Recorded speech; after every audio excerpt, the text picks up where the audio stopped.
Assalamualaikum warahmatullahi wabarakatuh. Dengan saya Iftikar Masajio dari kelas 10-11. Di sini saya akan mewawancarai Bu Mira, yaitu wali kelas saya sendiri, tentang fenomena banjir yang terjadi di SMA Negeri 5 Kota Sukabumi.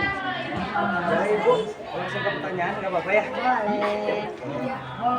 Kemarin kan terjadi banjir di kelas 10-11, 10-12 dan 12 IPS 4. Menurut Ibu banjir itu terjadi hanya di kelas itu aja atau ada di apa ya, kayak di tempat lain gitu? Oke, baik ya. Kalau menurut pengamatan itu, selain terjadi di kelas kita, di area bawah sana ya, banjir juga terjadi di area sini di lab komputer.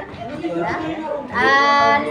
Menurut Ibu, faktor utamanya adalah karena curah hujan yang sangat tinggi. Itu ya yang menyebabkan akhirnya air overload lah gitu ya, sehingga mengakibatkan banjir.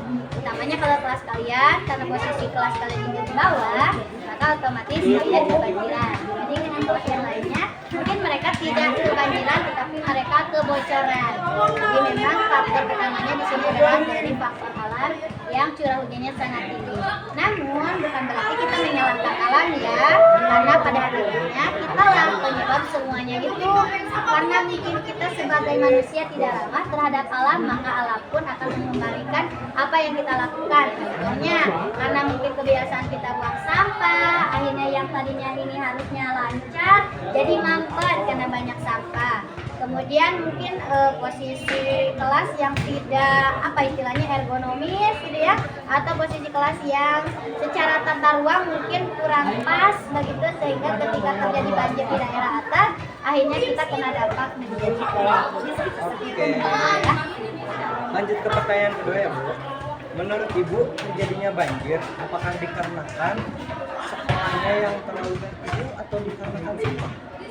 Oke, sekolah kalau dibilang kecil untuk area seluas ini tidak bisa dikatakan kecil ya, karena kita juga kalau jalan dari gerbang ke belakang perlu effort banget ya. Jadi kalau masalah ukuran sekolah itu tidak ada kendala. Mungkin yang menjadi permasalahan adalah tata ruangnya.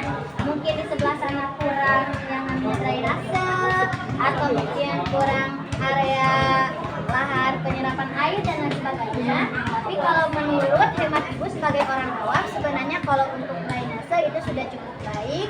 Mungkin yang menjadi masalah adalah sampah yang menghambat drainase tersebut, ya seperti itu. Jadi tidak ada kendala dari ukuran sekolah, yang menjadi kendala mungkin tata ruangnya dan juga kebiasaan kitanya. Kalau tata ruangnya sudah bagus tetapi kebiasaan kitanya tidak bagus, tetap saja yang salah adalah diri kita.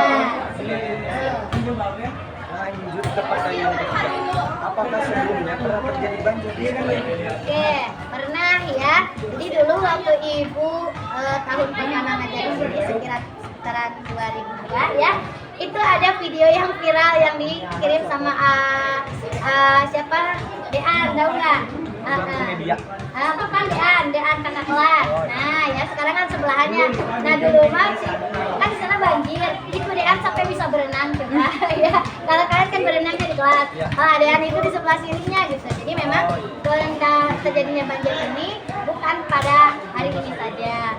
Di tahun yang lalu juga ya, di musim yang sama juga sama mengalami kebanjiran. Mungkin efek dari sampah ya, dari itu salah satunya kalau tahun lalu lebih parah ya, petugas kebersihan mungkin yang tidak bertanggung jawab membiarkan area sana yang kotor, akhirnya drainase terhambat. Itulah salah satu faktor penyebab terjadinya banjir.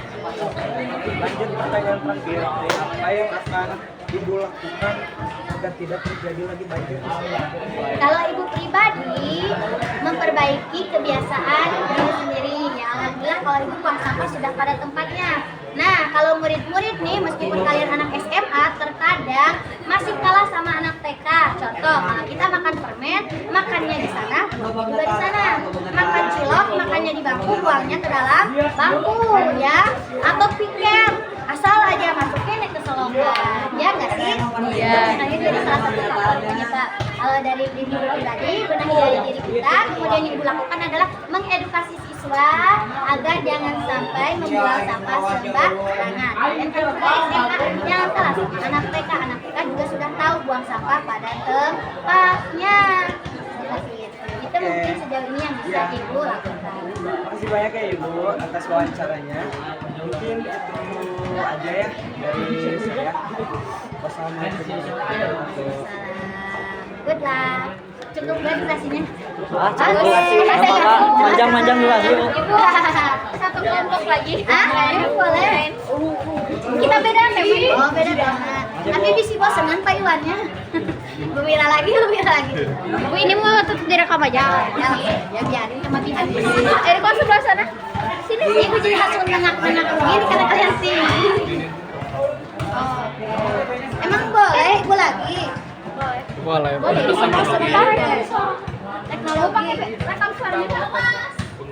Pakai rekam suara.